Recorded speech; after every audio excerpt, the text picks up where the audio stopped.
Hello friends, welcome to my channel. I'm Brittany, the ginger behind Ginger Patch Designs. Today I'm going to share 5 things that I've learned in my new YouTube journey as a content creator. I had 0 experience in content creation, so it's been a wild ride so far. I'm really excited to share everything, complete honesty.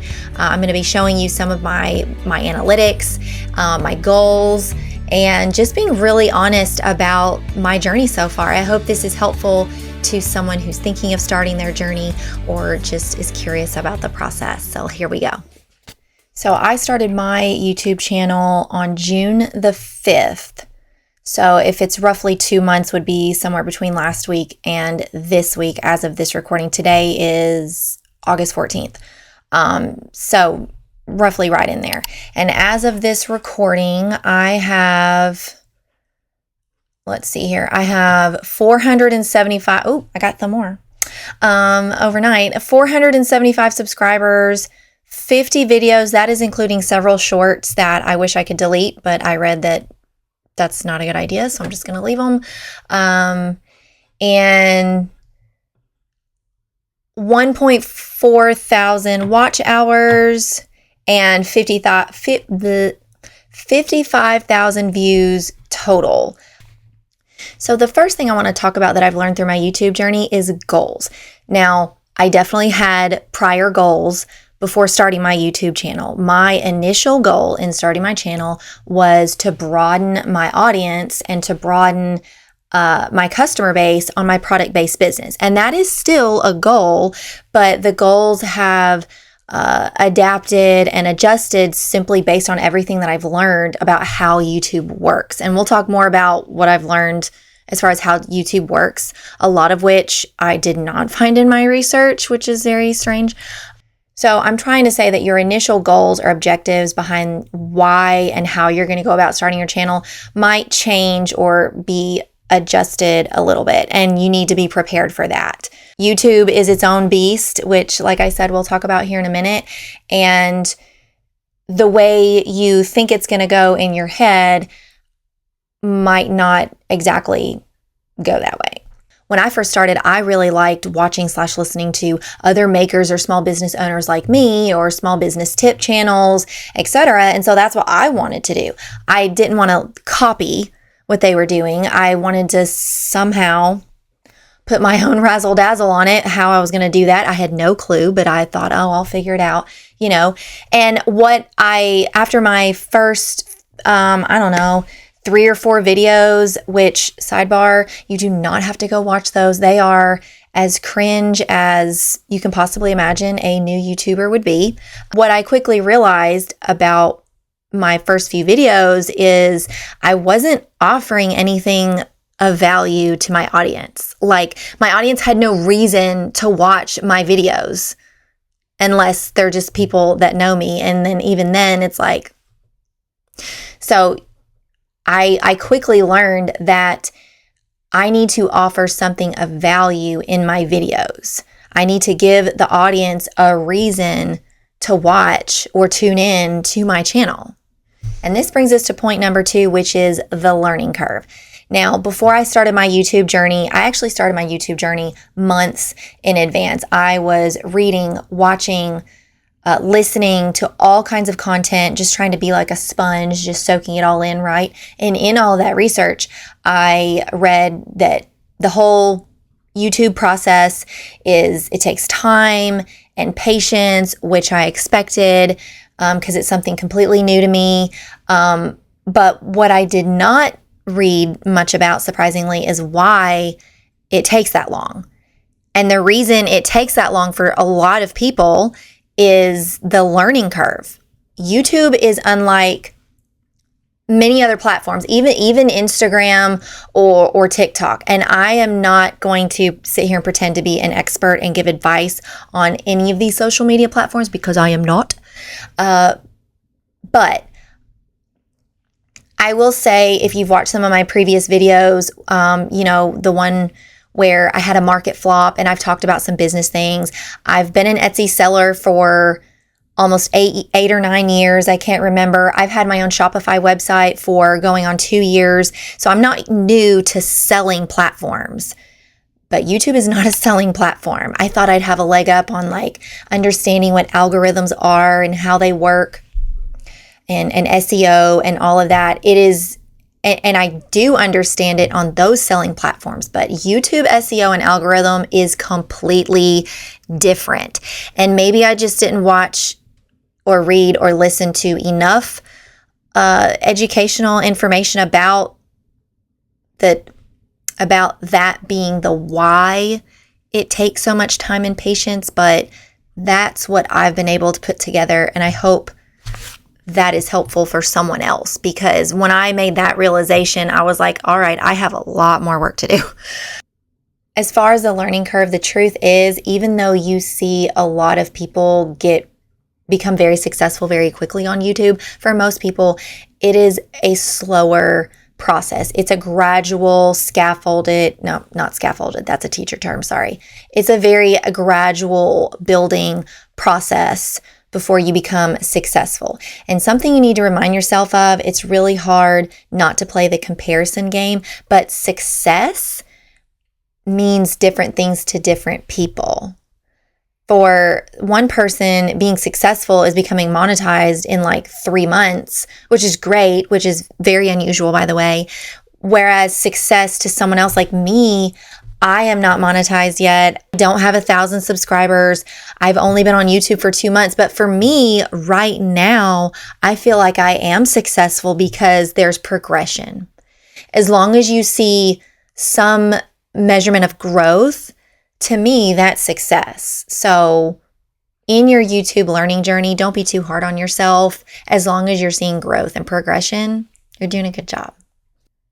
The learning curve requires a lot of self-discipline and consistency. I cannot stress that enough. I am still learning literally almost every day. Every single week that I'm making a video, I'm trying to apply 1, 2, or even 3 new things that I'm trying to improve on and apply those things in that week's video. And remember to do those things every week when I'm making the videos. And so give yourself some grace, but also remain consistent. You're going to have a lot of stumbling blocks, lots of trial and error figuring it out, but you just have to be consistent. I just realized, like, I've got my camera here and I've got my laptop over here, that Bob keeps like popping in the video whenever I move back here. Here, let's come over here so that, there we go. Bob, oh, there he is. Nope. There he is. Maybe he won't be too distracting if I can just stop moving too much. But so the third point is the cringe. The cringe. Positive growth mindset. This is a really good piggyback off of the learning curve, because everything I read and learned about before I ever published or made my first YouTube video was, your first few videos are going to be terrible. And that is 100% accurate. If you are one of my original subscribers and you are still here, you're a real trooper, because my first few videos are awful. They're so bad. The video quality, okay, I did them on my phone because I didn't have a really nice camera. I didn't want to spend the money on a really nice camera before, really getting my bearings, but there was on my phone. The video quality is awful. It's very grainy. I don't even really look like myself. The sound is terrible. It's just terrible. I thought about taking them down, but that's number one, that's not a good idea as far as how YouTube reads your channel and stuff. But number two, everybody starts somewhere. If somebody wants to go back and look at those of where I started, go right ahead. If you're watching this and you want to go to my channel page just to see the progression of my first 2 months, maybe it'll give you some encouragement. I'm sorry. I'm laughing because it's embarrassing, but I also kind of don't care, because I knew when I posted those that they were probably going to be awful, and they were, and it wasn't always going to be that way. Embrace the cringe. It's okay. It will not always be that way. And every content creator started with some cringe. I still don't really think of myself as a content creator. I'm still like just a mom in my shop bedroom making videos.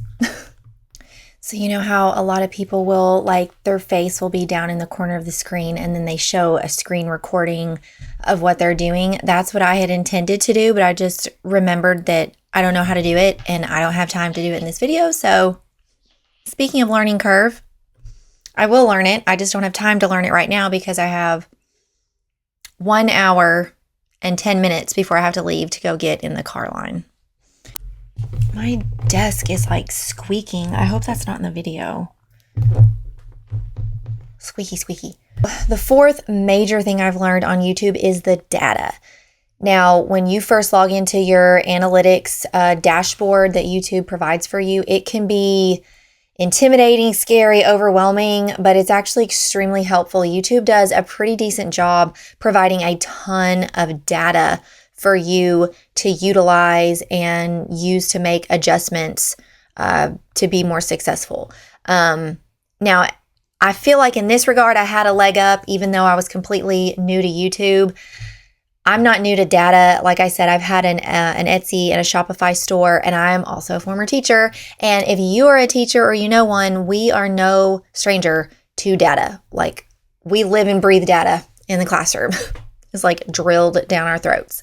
All I had to do was figure out exactly like what I was looking at to then be able to read it, interpret, make adjustments, and apply from there. For example, perfect example is the video that I uploaded last week. It was my 3 tips for working at home with your kids, which I thought was actually really interesting and informative. It did horribly. And I went in beep, boop, boop in my dashboard, and turns out the impressions, which is how many times your video like comes up in searches and on people's recommendeds page, was actually really, really good. The impressions were great. And I was like, okay. But the click-through rate was awful. The click-through rate was not good and not what it usually is on my other videos so far. And so, that tells me that there's a reason people aren't clicking on it. Maybe I need to change the thumbnail. Maybe I need to change the titles, etc. So it wasn't the hashtags, because they're showing up in the search and they're showing up in people's impressions, but they're not clicking on it. So that was a really long-winded example. But the bigger point here is YouTube gives you a ton of data and analytics for you to use at your disposal. And I highly recommend that you just little by little learn how to read it and then what to do with it from there, how to apply it to improve your content. So the last and most important thing that I've learned on my short YouTube journey so far is transparency. I have had my dog walk in. I've had my daughter interrupt me. I've had technical difficulties. I've had lights go out like while I'm filming. I do edit that out. But I have fumbled on my words more times than I care to admit. I have edited a ridiculous amount of ums and so's and buts out of my videos. I'm fumbling right now as I'm trying to say this. I'm not a professional YouTuber, videographer, editor, graphic designer, anything. Like, I'm just a mom, former teacher, trying to run my handmade product-based business who decided to start a YouTube channel to share my journey and my behind-the-scenes process of my business. I'm not a pro, but I know how to learn and I know how to improve and I know how to grow.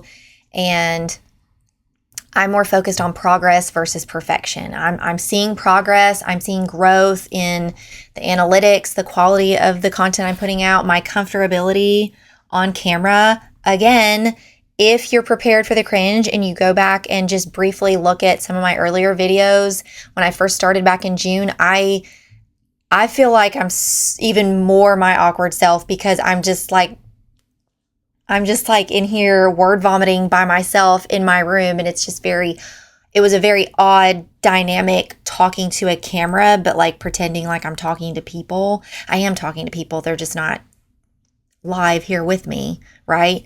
Another aspect to the transparency is that this whole content creation is not a get rich quick scheme. Speaking of transparency, being my fully awkward self, stumbling on my words all the time. This is not a get rich quick scheme. Like, it takes a lot of learning and consistency, like I've already said, self-discipline. It takes someone who's serious about sticking with it. It's not simply filming a video, posting it, and watch the money roll in. It's way more involved and complex than that. I'm not saying there's not people out there that somehow do that, but they are definitely the minority. Content creation is extremely, extremely time consuming. So depending on what your personal goals are, your business goals are, there's a lot of things to consider if you're wanting to be successful, whatever successful means to you, on YouTube. Today, there's a hair. Long hair problems. Well, friends, that's all I have for you today. I hope this video was very helpful and encouraging to you, especially if you're starting out your YouTube journey, or you're thinking of starting a YouTube journey, or you just wanted to watch a fellow mom fumble on her words. It's very helpful to my channel if you could give this video a like so others could find it as well.